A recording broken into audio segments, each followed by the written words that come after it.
여러분들 행복했으면 좋겠습니다. 생물 박태양입니다. 여러분들 서울시 시험 다 잘 보셨나요? 네, 아마 서울시 공부하시는 분들은 조금 약간 당혹스러운 점도 있었을 거라고 좀 생각을 합니다. 왜냐하면 이제 원래 서울시 같은 경우에는 좀 많이 어렵게 나오는 경향이 많았었는데 올해는 뭐 정확하게 무슨 이유인지는 저도 이제 판가름할 수는 없겠지만 좀 쉽게 나온 편이었죠. 그리고 쉽게 나온 만큼 그만큼 아마 컷도 많이 올라갈 거라고 생각이 듭니다. 앞서 박노광 교수님께서 해설 강의도 진행을 하셨고 관련된 내용에 대해서 뭐 어떤 파트에서 어떤 문제가 얼마만큼 나왔는지에 대해서 이미 설명을 하셨기 때문에 그런 저는 이제 그런 얘기는 생략하고 바로 개념 설명부터 풀이부터 진행을 좀 해보도록 하겠습니다. 자, 네, 저는 이제 바로 시작을 할게요. 여기 이제 보시면은 1번 문제, G단백질 결합 수용체 GPCR과 상호작용해서 G단백질이 2차 신호 전달자로서 기능을 하는 것이라고 물어봤죠. 자, 여러분들 충분히 공부하셨다면은 이게 크게 고민 없이 바로 일단 답이 나오기는 해요. 네, 그래서 이제 답만 바로 체크하자 그러면은 DAG라는 친구하고 여기에 있는 CAMP가 바로 답으로 보였을 거예요. 기억번 같은 경우에는 이제 피토크롬 얘기하는 거죠. 그다음에 GTP는 이제 보통 에너지로 많이 쓰는 거. 자, 그럼 이거 관련해 가지고 이제 간단하게만 설명을 좀 드리자면, 자, 이거 말고도 2차 신호 전달자가 많이 있죠. 첫 번째, 1차 신호 전달자라는 개념하고, 그다음 2차 신호 전달자라는 개념이 있죠. 1차 신호 전달자 같은 경우에는 요 1차 신호 전달자는 일반적으로 리간드를 얘기하는 거다. 그러니까 이제 세포막 수용체에 결합하는 그런 형태를 얘기하는 거죠. 특히나 지금 문제에서는 GPCR 얘기를 했기 때문에 예를 들어서 세포막이 이렇게 존재하고 있으면 여기에 GPCR이 이렇게 있고 거기에 리간드가 와서 쫙 붙으면은 이 친구가 바로 1차 신호 전달자로서 기능을 하겠죠. 이 친구는 옆에 여러 이제 G 단백질을 통해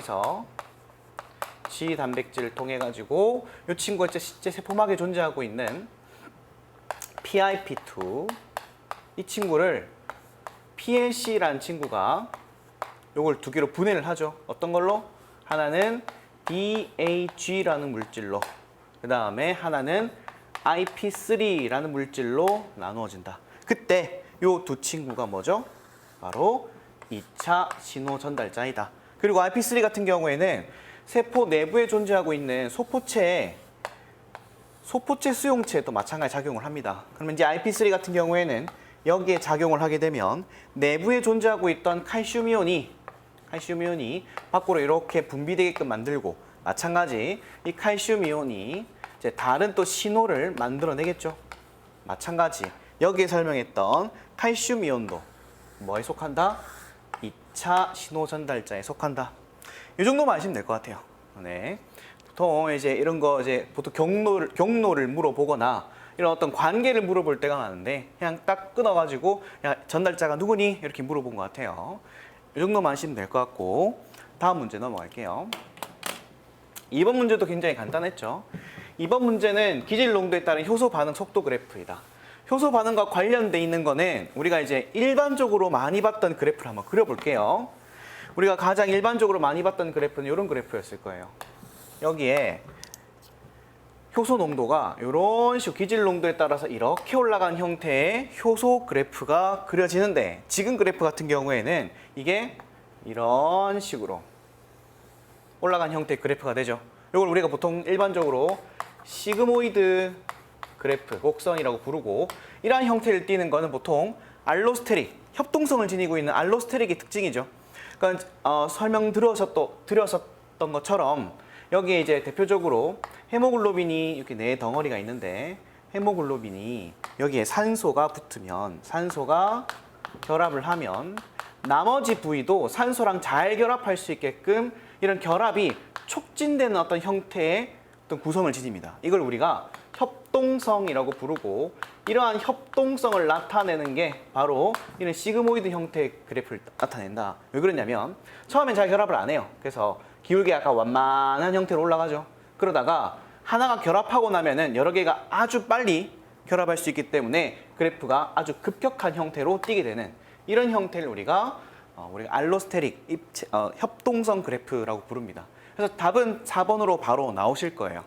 그래서 이번 정답은 4번이다.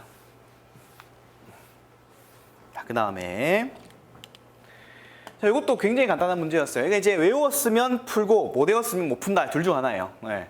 그래서 일단은 아미노산 조성을 조사했더니 알라닌, 발린, 류신, 아이소류신, 프롤린 등등이 나왔다. 근데 여기에서 예상된 특징이라 했으니까 아미노산이 가진 특징을 외웠냐라고 물어보는 거예요. 자, 우리가 알다시피 크게 얘기하면 극성, 비극성, 그다음에 이제 산성 형태를 띠는 아미노산, 염기성 형태를 띠는 아미노산으로 분류를 해본다면 그때 산성은 쉬워요. 그죠? 산성은 뒤에 무슨 산이 붙으면 다 산성입니다. 뭐 우리가 알고 있는 아스파트산, 글루탐산 두 개밖에 없죠. 그다음에 염기성 같은 경우에는 아르지닌, 그다음에 라이신 또는 리신 이라고 상관없어요. 리신. 그다음에 히스티딘. 이렇게 네 종류가 존재합니다. 세 종류가 존재합니다. 그러면 여기에 두 개, 그다음에 아르지닌, 라이신, 히스티딘, 염기성. 그다음에 이제 극성과 비극성이 굉장히 많은데 그 중에서 제 개인적으로는 극성을 외워두시면 어차피 남은 거는 이제 비극성밖에 없으니까 굳이 비극성을 외울 필요는 없을 것 같아요. 그래서 극성을 한번 외워볼게요. 자, 글루타민, 그다음에 세린, 트레오닌, 그다음에 시스테인, 타이로신, 아스파라진까지 이렇게만 외우시면 좋을 것 같아요. 제가 줄여 쓴 이유가 있겠죠. 네, 여러분 외우시라고. 이제 극성을 띠는 물질만 우리가 좀 기억을 합시다. 우리 이제 영양 물질 우리 가끔 병원이나 약국이죠, 약국 같은 데 가면은 뭐 글루타민 영양제라고 이런 거 있어요. 네, 글루타민 영양제를 세트로 판대 누가? 시스타가 팔아요. 네, 이렇게 외우세요. 네.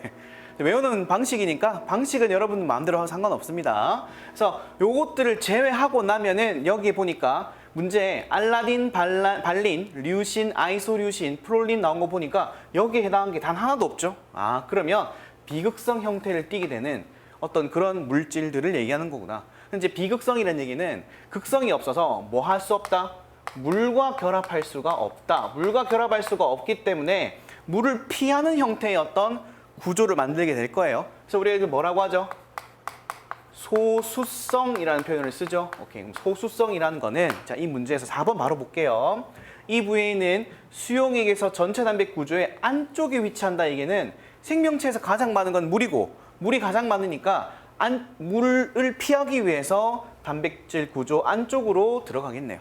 그래서 이것도 굉장히 쉬운 문제였습니다. 그래서 3번의 정답은 4번이 됩니다.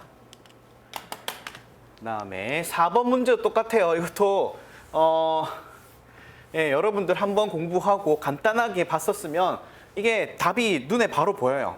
그래서 1번인데 이제 이거 외울 때 저 같은 경우에는 외울 때 이제 뭐 T 프로그램 채널 있죠, OCN이라고. 근데 그걸로 좀 기억하셔라라고 얘기했었어요. 예. 아마 공부하셨던 분들은 바로 푸셨을 거예요. 이건 뭐 설명할 것도 없어요. 바로 넘어갈게요. 5번. 이것도 마찬가지. 부모 중에 어느 한쪽으로부터 대리미전자를 받았는가에 따라서 표현형이 달라진 현상으로 돼 있죠. 그러니까 이제 부모 중에서 예를 들어서 아버지로부터 받은 정보가 엄마가 무엇을 줬는지에 관계없이 무조건 아빠 거, 엄마로부터 받은 게 아버지랑 관계없이 무조건 엄마 거가 나타나게끔 하는 것을 우리가 각인 현상이라고 부르죠. 그래서 유전체 각인. 그래서 요것도 그냥 개념만 알면 바로 해결이 가능한 부분이었다. 그래서 뭐 다른 설명은 또 따로 안 할게요. 그래서 5번의 정답은 4번이 된다. 되게 빠르죠, 그죠? 사실 할 거 없어요, 그죠? 네. 자, 그 다음에 6번. 사람 면역 결핍 바이러스 HIV. 제 개인적인 바람으로는 코로나 바이러스가 나오길 좀 바랬었는데 아직까지는 이제 현 시국이다 보니까 아마 문제를 안 낸 것 같아요. 그래도 HIV와 관련돼 있는 내용은 굉장히 많이 공부를 했기 때문에 그리고 이거 유명하죠, 이 친구는. 그래서 이건 바로 문제를 풀 수 있었을 거라 생각을 합니다. 자, 그러면 첫 번째 바로 볼게요. 지금 그림이 잘 안 보이는데 자, 옆에다 그림 한번 그려볼게요. 자, 여기 그려보면은 별거 없어요. 이렇게 외막이 있고 안쪽에 단백질 성분이 이렇게 캡시드가 단백질 성분이 이렇게 싸고 있고요. 그 내부에 뭐가 존재하죠? 그죠? 핵산이 존재하는데 특히나 이 핵산은 단일 가닥의 RNA가 들어가 있다. 요거는 외우셔야 되죠. 그 다음 아무래도 RNA가 유전체로서 들어가 있기 때문에 실제 감염증이 일어났을 때는 여기 있는 RNA를 역전사시킬 효소가 필요합니다. 그래서 이 단백질 내부에 뭐가 존재한다? 네, 역전사 효소가 존재한다. 그 다음에 이 바이러스가 우리 몸에 있는 이제 보조 T 림프구를 공격을 하죠. 보조 T 림프구를 공격을 할 때 이걸 인지할 수 있는 그런 부분이 필요합니다. 그러니까 일종의 수용체 같은 게 필요하죠. 이렇게 수용체도 존재한다. 괜찮죠? 이런 부분까지 이게 가장 일반적인 구조인데 문제를 볼게요. 기억봐. A는 RNA다. 이거 어려운 거 없어요. 그죠? 뭐 이게 단일 가닥인지 이중 가닥인지 묻지도 않았으니까 그냥 편하게 맞다 하면 됩니다. 오케이, 맞다. 니은 B는 숙주세포에 침투 시 필요한 단백질 분해 요소다. 지금 B가 그림이 잘 안 보이는데 여기는 역전사 효소를 표시를 했어요. 그러면 얘는 단백질 분해 요소가 아니라 뭐라 말해야 된다? 역전사 효소다라고 말해야 되는데 자, 여기서 이제 의문점이 들 거예요. 그럼 갑자기 뜬금없이 단백질 분해 요소가 왜 나왔느냐? 그러면 이제 여기 좀 더 심화적으로 들어가 볼게요. 왜냐면 이 시험을 치신 분들은 사실 이 강의를 들으실까요? 그보다는 좀 준비를 하시는 분들이 이 강의를 들으실 거라 좀 생각을 하는데 그래서 조금만 더 이제 심화적으로 설명을 하자면 여기는 그 HIV는 여기 바깥쪽에 여기에 단백질 분해 요소가 있어요. 이 왜 존재할까요? 당연히 보조 T 림프구를 공격하려면 이 내부의 어떤 여러 가지 이제 막단백질이나 여러 가지 단백질 성분들을 분해시켜야지만 잘 이제 침투할 수 있겠죠. 그래서 여기에 단백질 분해 효소가 존재한다까지 좀 아시면 좋을 것 같아요. 괜찮죠? 그래서 니은번에 있는 보기가 이렇게 나중에 문제로 등장할 수 있기 때문에 좀 확인을 하자. 디귿, HIV는 주로 CD8 T세포다. CD8 T세포, 요거 우리 그 T세포 종류 두 종류 했죠? T세포 종류는 CD8을 가진 애가 있고 CD4를 가지고 있는 친구가 있다. 그때 CD8을 가진 친구는 우리가 TC, 한국어로 하면 세포독성 T세포라고 부르고 CD4 같은 경우에는 TH, 그래서 이걸 우리가 한국어로 보조 T세포 이렇게 불렀죠. 그래서 외울 때 이 두 종류를 각각 종류에 맞게끔 이렇게 외우셔야 된다라고 말했고, 그다음 HIV 같은 경우에는 TH, 즉 보조 T 림프구를 공격을 하니까 CD4랑 관련이 있겠죠. 그래서 그렇게 좀 기억을 하셔야 됩니다. 그래서 독성 T세포를 공격하는 것이 아니다. 됐죠? 그래서 외울 때 이거는 이렇게 외우면 되죠. 이렇게 요건 이제 여기 삐 처리해 주시려나 모르겠는데 사랑해 이렇게 외워주세요. 네, 별거 없죠. 그래서 외우시면 됩니다. 그 다음에 리을 HIV는 아데노바이러스. 자, 아데노바이러스가 우리가 가장 일반적으로 보이는 우리 감기 바이러스예요. 이 친구는 역전사 요소를 가지고 RNA로부터 DNA를 만들기 때문에 이를 우리가 역으로 만든다. 그래서 우리가 이제 요즘 이제 감성 카페나 아니면 뭐 감성 맛집, 뭐 식당 같은 데 보면 우리가 이런 얘기 많이 하죠. 레트로 감성이라고. 레트로란 얘기가 복고란 뜻이에요. 복고. 예전의, 이전의란 뜻이죠. 그래서 지금 같은 경우에는 RNA가 나중에 향후에 침투를 하면 DNA로 역으로 만들 거기 때문에 이를 두고 우리가 레트로란 표현을 씁니다. 레트로. 거꾸로 한다 이런 뜻이에요. 역전사라는 뜻이겠죠. 그래서 이와 관련돼 있는 바이러스 이 친구 이름은 레트로 바이러스에 속한다. 레트로. 괜찮죠? 그래서 아데노 바이러스가 아니고 정답은 1번이 된다. 다음 좀 지울게요. 7번 사성잡종 교배에서 F1의 개체 유전자형이 다음과 같다. 이 네 종류의 유전자가 각각 독립이다. 그럼 다 독립이라는 얘기네요. 그 다음 F1 개체를 자가 수분, 자가 교배했을 때 F2 개체가 큰 A, 작은 A, 큰 B, 큰 B 그 다음 작은 C, 작은 C, 큰 D, 작은 D의 유전자를 가질 확률. 이것도 원래 이제 이게 굉장히 어렵게 나왔었는데 그죠? 제가 정확한 기억은 아닌데 약 7, 8년 전에는 이 정도 수준 나왔었는데 이제 점점 어려워져다가 갑자기 또 쉬워졌죠. 한번 볼게요. 큰 A, 작은 A, 큰 B, 작은 B, 큰 C, 작은 C, 큰 D, 작은 D. 요걸 자가 교배해서 여기 나오니? 라고 물어본 거예요. 별거 없죠? 그럼 편하게 보시면 돼요. 큰 A, 작은 A가 자가 교배돼서 큰 A, 작은 A가 어떻게 나오니? 나올 확률이 어떻게 되니? 라고 물어본 거예요. 그러면 이제 하나만 얘기를 하자면 이런 거죠. 큰 A, 작은 A 곱하기 큰 A, 작은 A 하면은 나올 수 있는 경우의 수가 큰 A, 큰 A, 큰 A, 작은 A, 작은 A, 작은 A라는 세 종류가 나오고 각각 하나, 두 개, 하나씩 존재하죠. 그래서 문제에서 물어본 거는 전체 중에 이게 나올 경우의 수가 얼마니? 라고 물어봤으니까 전체 4개 중에 두 개야. 이렇게 말할 수 있겠네요. 마찬가지. 다 똑같아요. B 같은 경우에는 자가교배했을 때 대문자만 나와야 되니까 요거 얘기하는 거겠죠. 그래서 얼마? 전체 4개 중에 하나야. 그 다음에 CC를 자가교배해서 작은 C, 작은 C 나와야 되니까 요거 얘기하는 거죠. 그래서 마찬가지 똑같이 4분의 1. 마지막 큰 D, 작은 D는 요거 나와야 되니까 여기 빨간색은 똑같죠? 그래서 4분의 2. 자, 이걸 다 곱하면 4분의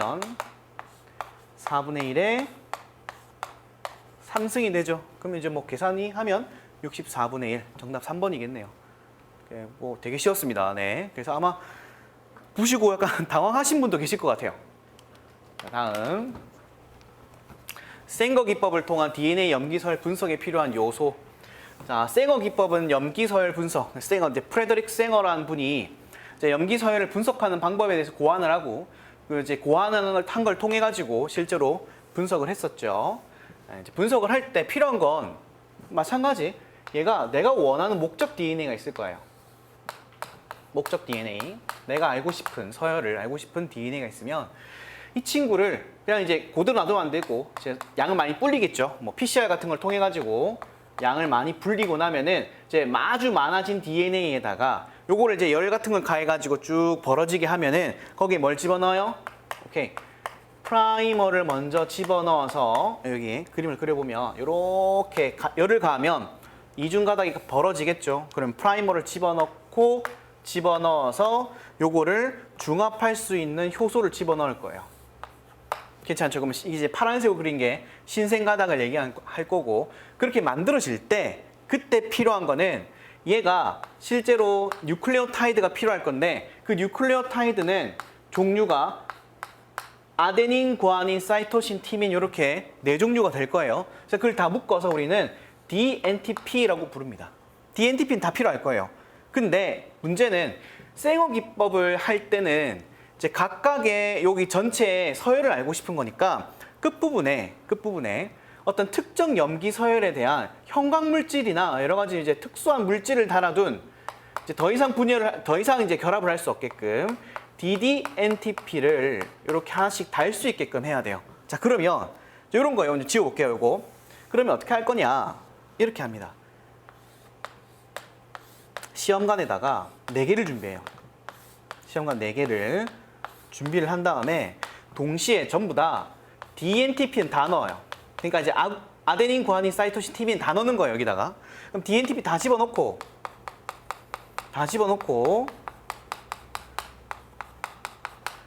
여기다 각각 뭘 하냐면 색깔별로 예를 들어서 여기 같은 경우에는 DDATP 그러니까 이제 아데닌 넣는 거죠. 아데닌. 그런 식으로 여기는 G 넣고 여기는 C 넣고 여기는 T를 집어넣는 거예요. 어떤 거를? DD를. 그러니까 즉 형광 표지를 이렇게 색깔별로 하는 거예요. 한 다음에 이제 하나씩 집어넣으면 당연히 이제 내가 만들어낸 PCR로 증폭시킨 친구를 여기다 각각 다 집어넣겠죠.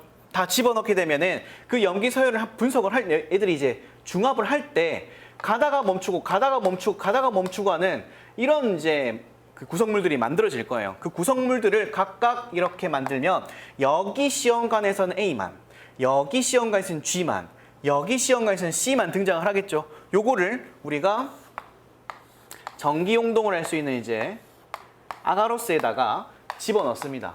그러면 이게 당연히 길이가 짧으면 짧을수록 아래쪽 내려갈 거고 길이가 길면 길수록 무거우니까 잘 안 내려가겠죠.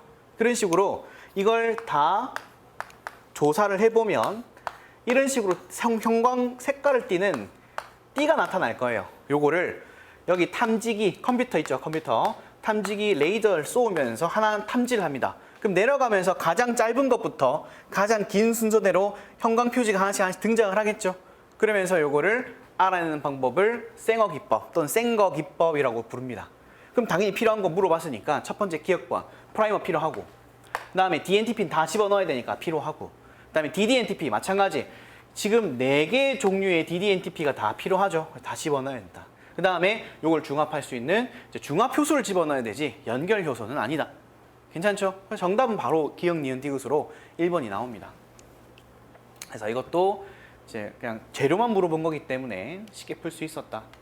그다음 9번 진핵세포의 mRNA는 전구체 형태로 만들어져서 세포질로 나가기 전에 가공 과정을 거친다.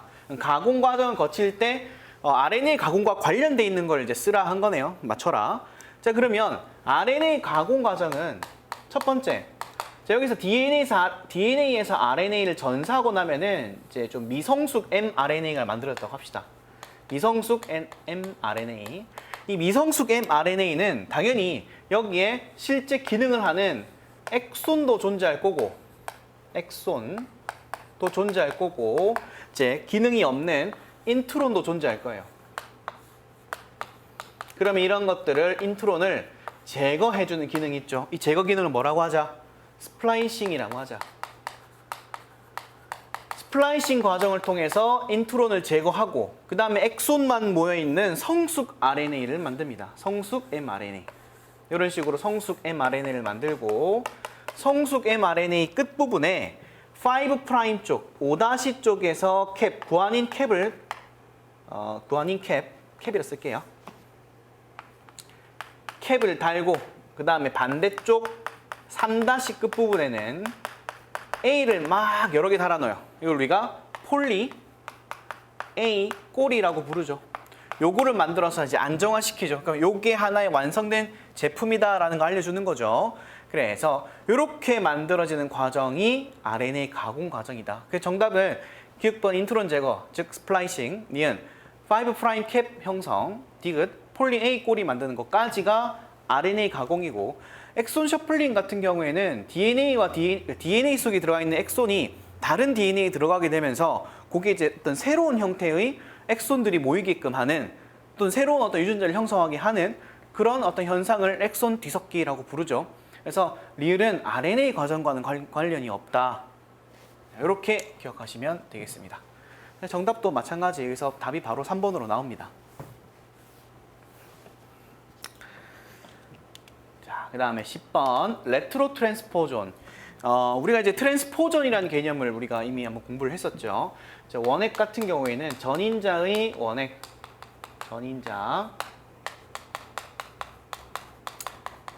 원액과 진액의 약간 차이가 좀 있었는데 원액 같은 경우에는 삽입 서열이라는 게 있고 그 다음에 트랜스포존이 있죠. 진액 같은 경우에는 마찬가지 트랜스포존과 레트로 트랜스포존.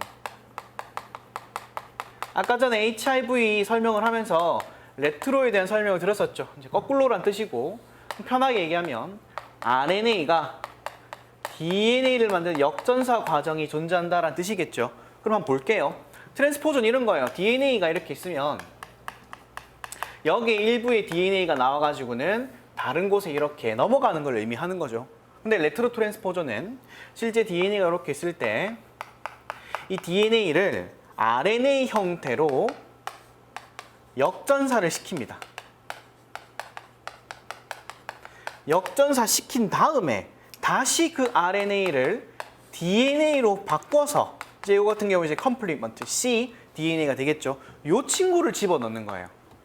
괜찮죠? 그래서 이 친구는 트랜스포전이고 이렇게 하는 거는 레트로 트랜스포전이라고 부르는데 지금 문제에서 물어본 건 레트로 트랜스포전에 대한 설명을 물어봤으니까 1번 진행에서 발견되네. 맞고 2번 단일 가닥 RNA 중간 산물을 생성한다. 오케이. RNA 역전사를 통해서 RNA를 생성한다. 맞고 그다음 3번 유전체에서 RNA로 삽입된다. 삽입될 때는 어떤 형태로?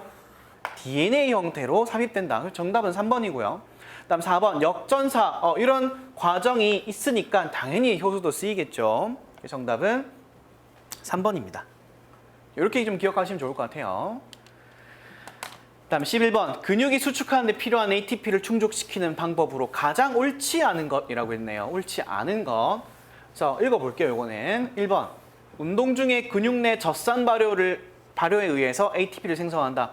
자, 일반적인 가벼운 운동을 할 경우에는 이제 산소가 충분히 공급되기 때문에 이제 굳이 그럴 필요는 없지만 만약에 과격한 운동, 좀 강한 운동을 할 경우에는 근육에 적절한 산소 공급이 안 되니까 산소가 없는 무기 환경, 그러니까 이제 기체가 없는 환경에서도 이제 에너지를 만들어내야 되기 때문에 그때 젖산 발효를 통해 가지고 이제 ATP를 소량이지만 생산을 한다.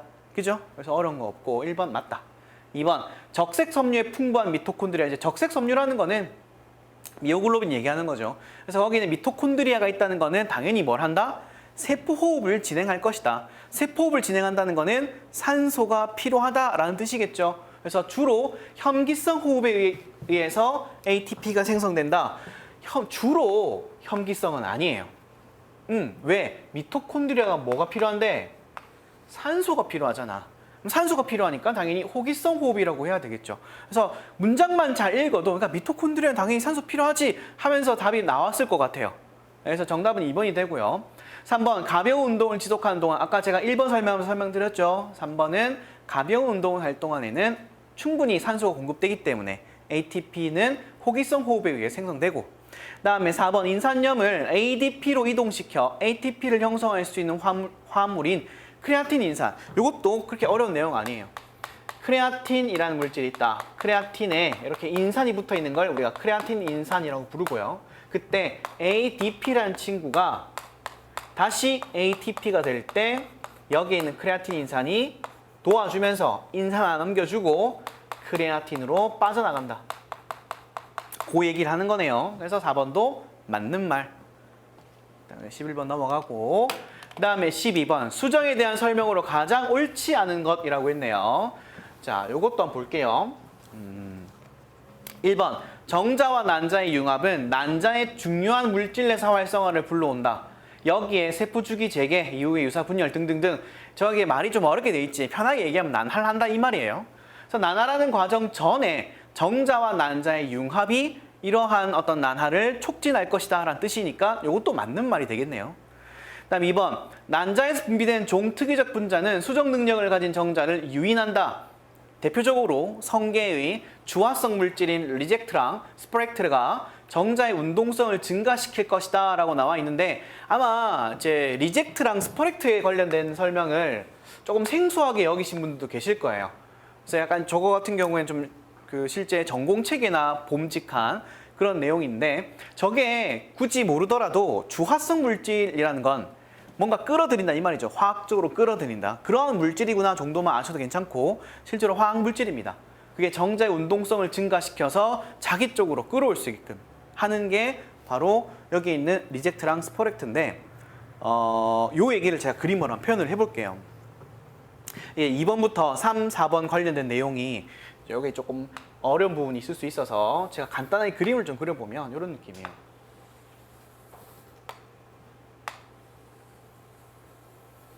아무래도 여기에 이제 리젝트랑 스포렉트가 나오면서 좀 걱정하시는 분도 있을 거예요. 그럼 전공까지 공부를 해야 되나? 근데 이제 그걸 굳이 아니더라도 우리가 이제 공부하는 내용에서 문제는 맞출 수 있게끔 출제를 하니까 그게 걱정하실 필요는 없을 것 같아요. 자, 지금 제가 그린 건 뭐냐면 성게의 난자를 그림으로 일부를 그림을 그린 거예요. 안쪽은 이제 세포질 의미하는 거겠죠. 자, 성게의 난자고 그럼 당연히 성게의 난자에서 뭘 분비해야겠죠? 오케이. 성게의 정자. 성게의 정자를 끌어들일 수 있는 주화성 물질을 분비할 것이다. 주화성 물질의 대표적인 예는 아까 방금 여기 문제에 나와 있는 리젝트란 친구와 리섹트 상관없어요. 리젝트란 물질과 스퍼렉트란 친구가 있다. 이 친구가 여기에 있는 정자에 작용을 하게 되면 여기 이제 꼬리 중간 부분에 있는 미토콘드리아의 활성을 향상시킵니다. 그래서 이제 꼬리 운동이 활발해지겠죠. 그러면 자기 쪽으로 이런 정자들이 올 수 있게끔 도와준다. 그럼 이제 이게 들어오게 되면 정자가 여기에 있는 맨 끝 부분층을 우리가 젤리층이라 불러요. 젤리층.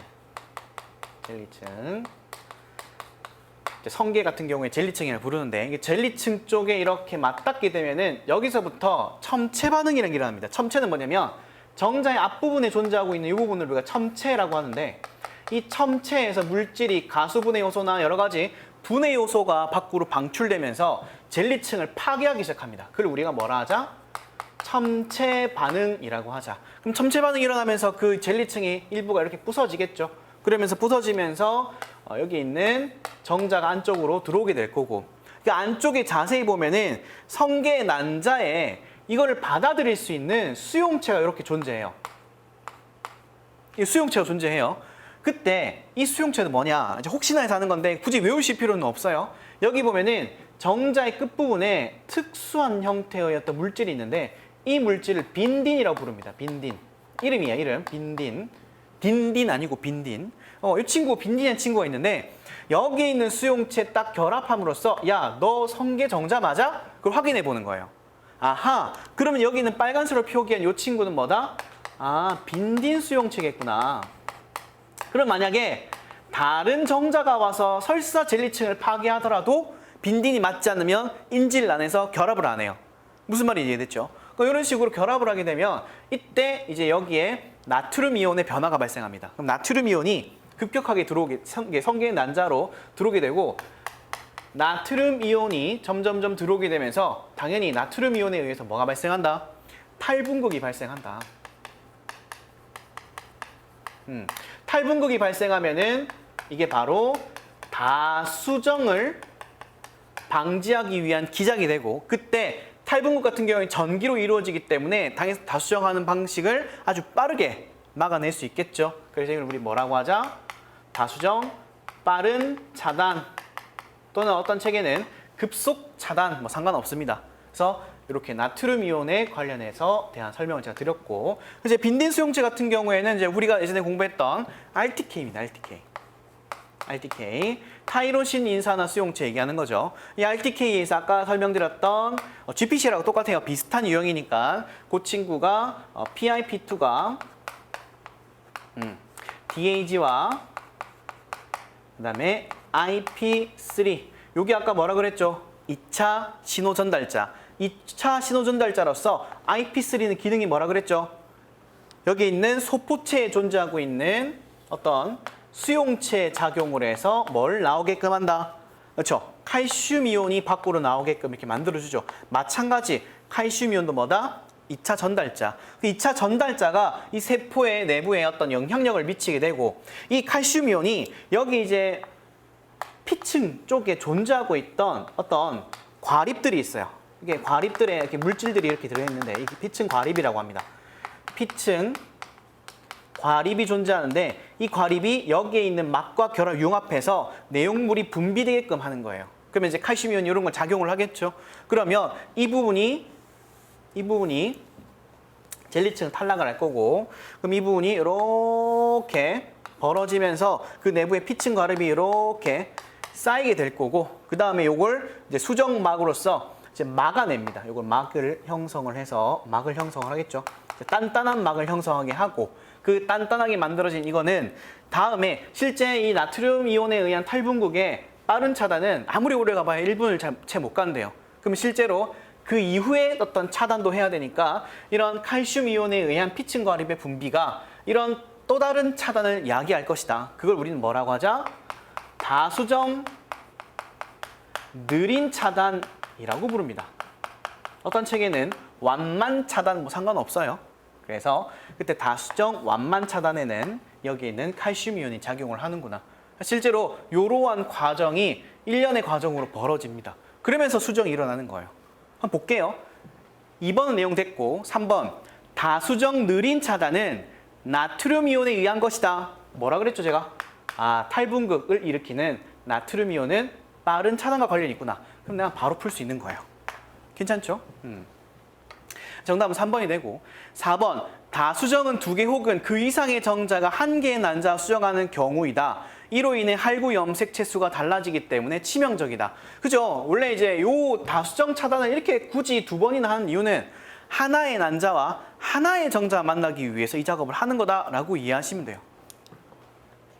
정답은 3번이 되고 그다음에 13번 뇌의 각 부위에 관련된 설명이다. 이것도 그렇게까지 어려운 내용은 아니었는데 조금 어렵게 느껴질 수도 있는 부분이었죠. 이거는 자 볼게요. 기억봐. 시상은 대뇌 변형계의 감정 신호를 전달한다. 시상 이랬을 때 시상은 우리 몸으로 들어오는 어떤 감각 이런 것들을 받아서 대뇌로 보내주는 기능이고 대뇌 변형계는 편도체,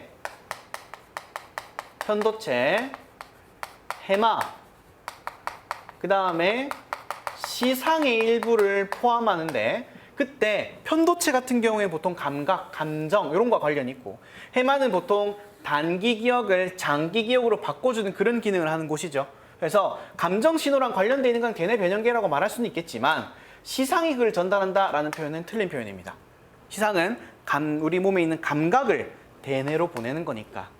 그 다음에 시상하부는 호르몬 분비, 당연하죠. 왜 그러냐면 시상하부는 항상성 유지의 중추니까. 이건 다 아실 거고. 일주기 리듬과 관련이 있다. 요거는 이제 일주기 리듬은 시상하부에 존재하고 있는 시신경 교차 상핵이라고 하는 부위에서 일어납니다. 그때 이제 많이 오해하시는 분들이 계시던데 핵이라는 개념은 우리가 알고 있는 그 세포 핵 그거랑 관련이 없어요. 그냥 신경세포가 많이 있다라는 의미로 기억하시면 돼요. 디귿.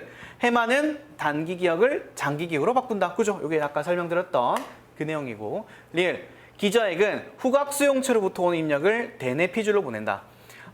기저핵 같은 경우에는 마찬가지 그 핵이니까 신경 어떤 세포들이 많이 존재하는 거고 기저핵 같은 경우에는 보통 대뇌 속질에 많이 존재해요. 대뇌 속질. 대뇌 속질에 많이 존재하고 이 친구 같은 경우에는 뭐 운동 계획이다, 뭐 학습이다 이런 여러 가지 얘기가 있는데 편하게 이렇게 할게요. 절차 기억이다. 절차 기억 이런 거예요. 이런 얘기 하죠. 몸이 기억한다. 예를 들어 자전거를 타다가 처음에는 막 힘들어요. 그죠? 근데 그리고 우리가 외우는 것도 아니죠. 자전거를 뭐 어떻게 한다. 그 상황에 따라 어떻게 한다. 이렇게 외우는 건 아니죠. 근데 자전거를 좀 타다가 한참 안 타다가 다시 타더라도 그게 몸이 기억해요. 그게 바로 절차 기억이에요. 그게 기저귀 하는 겁니다. 기저귀. 후각 수용체로부터 오는 정보는 이제 실제로 대뇌 부분에 보면 그 뇌랑 연결되어 있는 후각 안쪽 부분에 보면 후구라고 하는 부분이 있어요. 후구. 구멍이 뚫려 있어요. 구멍이. 그걸 통해서 우리 뇌로 보내지는 거기 때문에 기저핵과는 관련이 없다. 정답은 니은 디귿이 되겠네요. 됐고.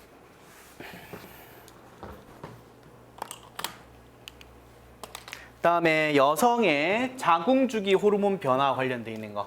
이것도 아마 쉽게 푸셨을 거예요. 한번 볼게요. 간단하게.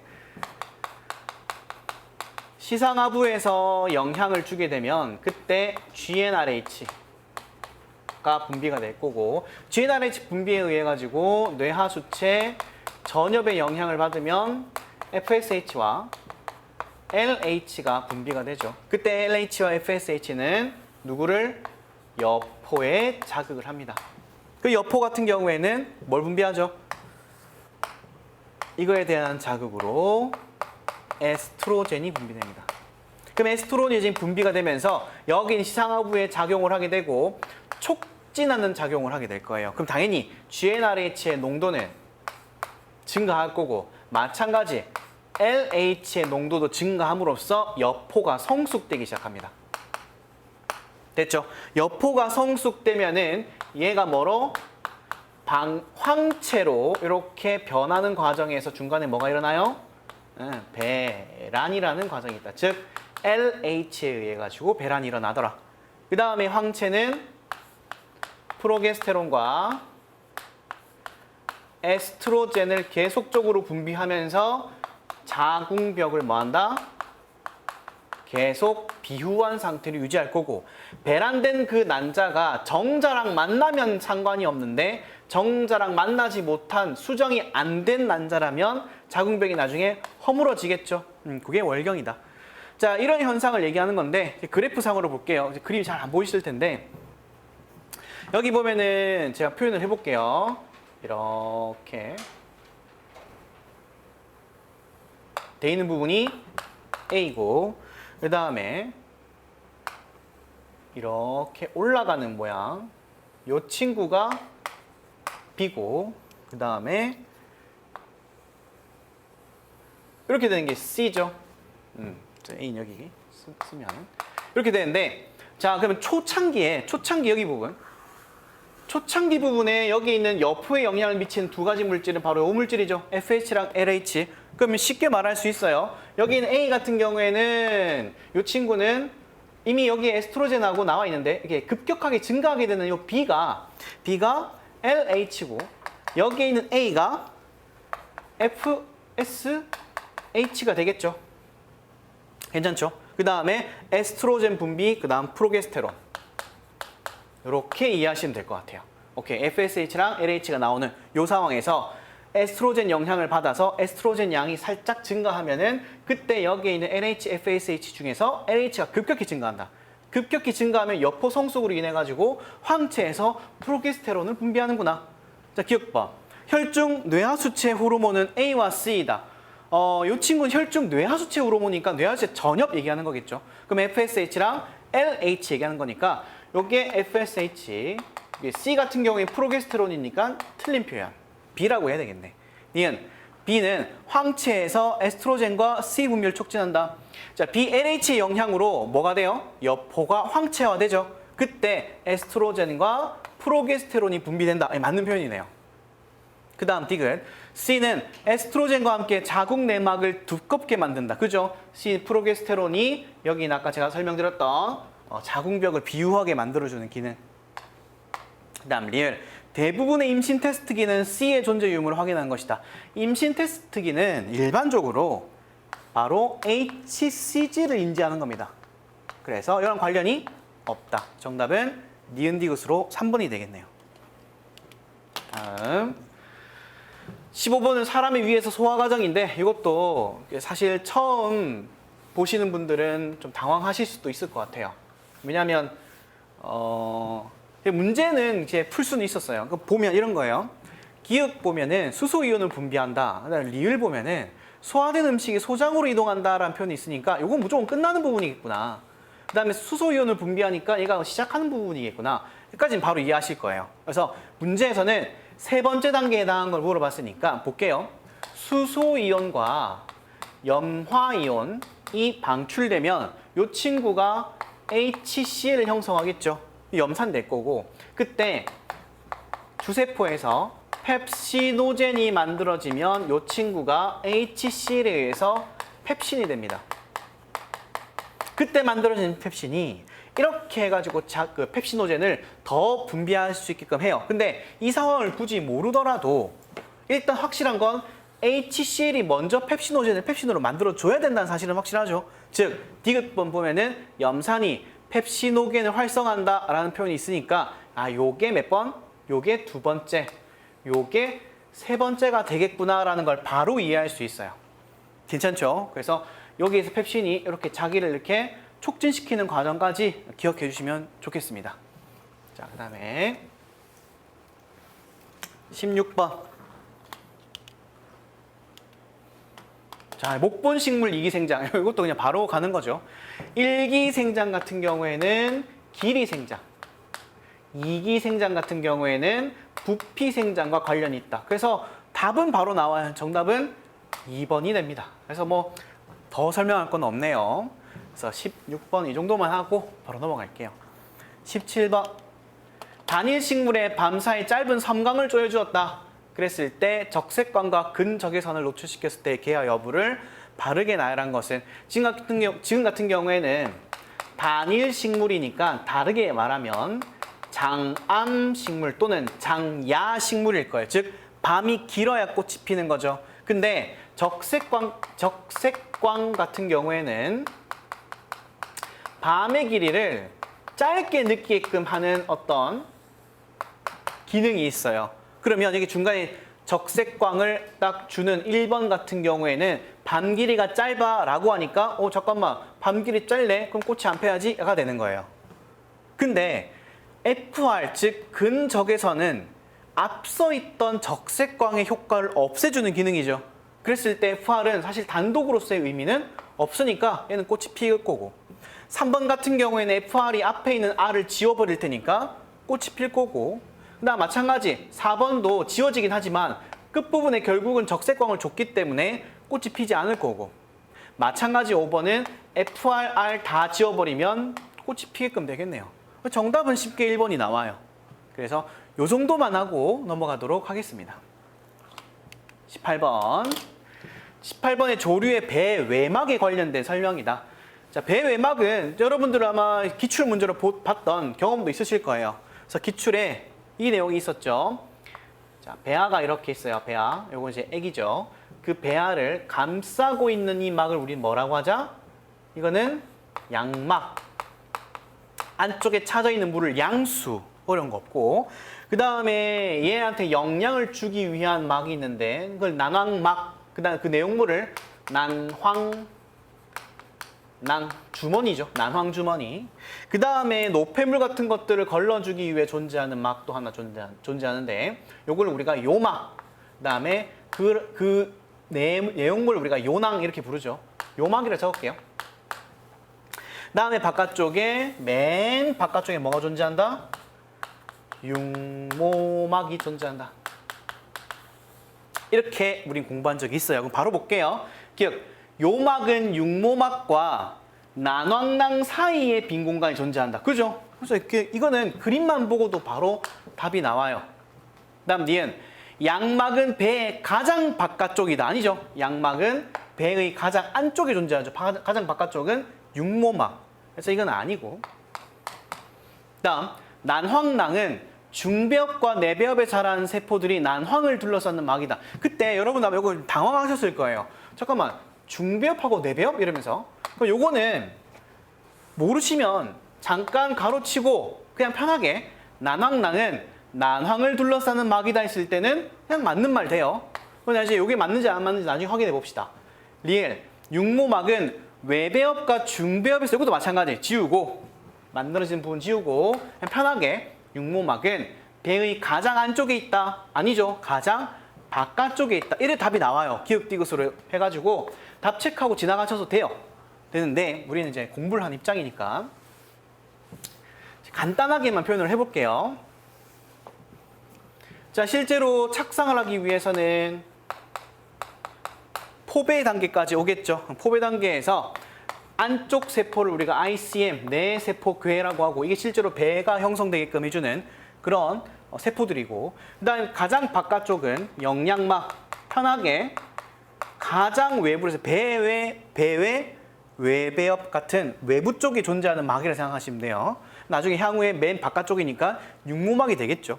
그 다음 ICM 같은 경우에는 나중에 이제 상배엽이라는 개념과 후배엽이라는 개념으로 나뉘어집니다. 위아래라는 뜻이에요. 편하게 얘기하면 위아래. 그 다음 상배엽 같은 경우에는 실제 배를 형성하는 배상배엽과 그 다음에 양막을 만들어낸 양막 외배엽이 형성됩니다. 그 다음에 배상배엽 같은 경우에는 얘가 실제로 이제 배가 될 친구니까 이 친구의 가장 바깥쪽에 외배엽이 형성될 거고 이거는 이제 배가 만들어지는 거죠. 그러니까 실제 배아 거. 그 다음에 원조로부터 만들어지는 내배엽과 중배엽이 여기서 만들어질 거예요. 똑같이 괜찮나요? 그랬을 때 여기에 외배엽, 내배엽, 중배엽은 묶어서 앞으로 뭐가 될 것이다? 배아가 될 것이다. 우리가 알고 있는 그 액이에요, 액이. 액이 만들어지는 거 얘기하는 거예요.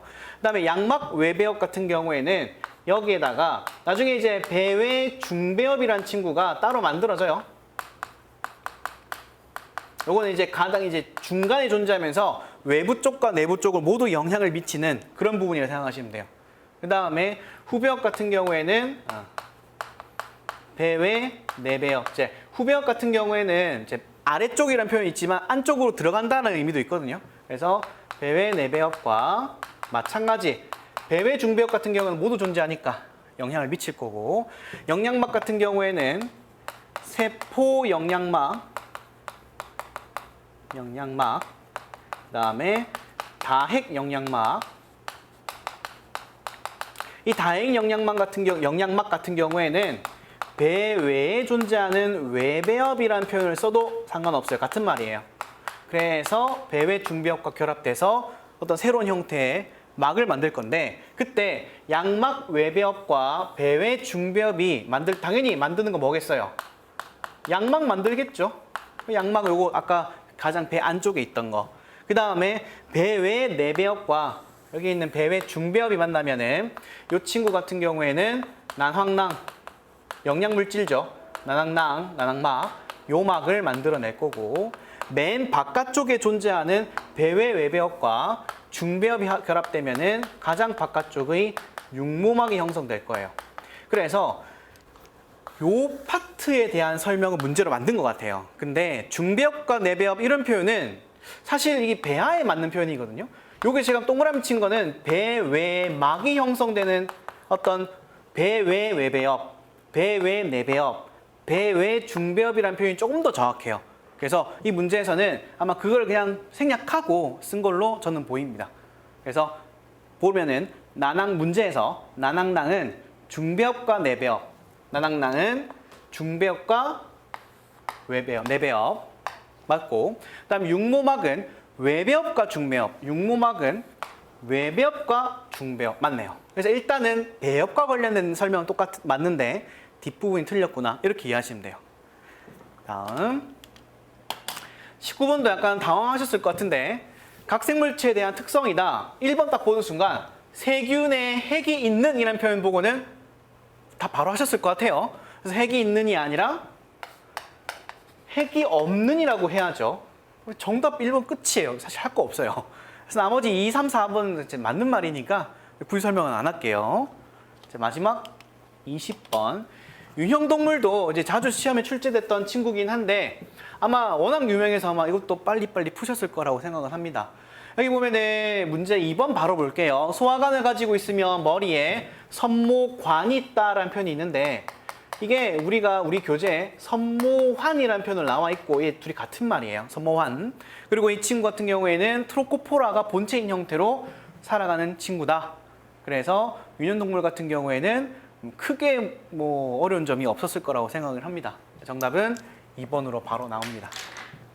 그래서 그 서울시 치셨던 분들은 이제 일부 문제에서 좀 어렵고 헷갈리고 좀 아리까리하다라고 생각이 드신 부분이 있을 수는 있겠지만, 전체적으로 공부를 이제 착실하셨다면 아마 성적이 좀 괜찮게 나오리라 생각은 합니다. 물론 이제 아무래도 이제 일부 분들께서는 실수도 하고 하니까 이제 아무튼간에 고생 많으셨고요. 이제 다음 시험 준비하시는 분들은 또 이걸 토대로 해가지고 기출 문제 충분히 공부하시길 바랍니다.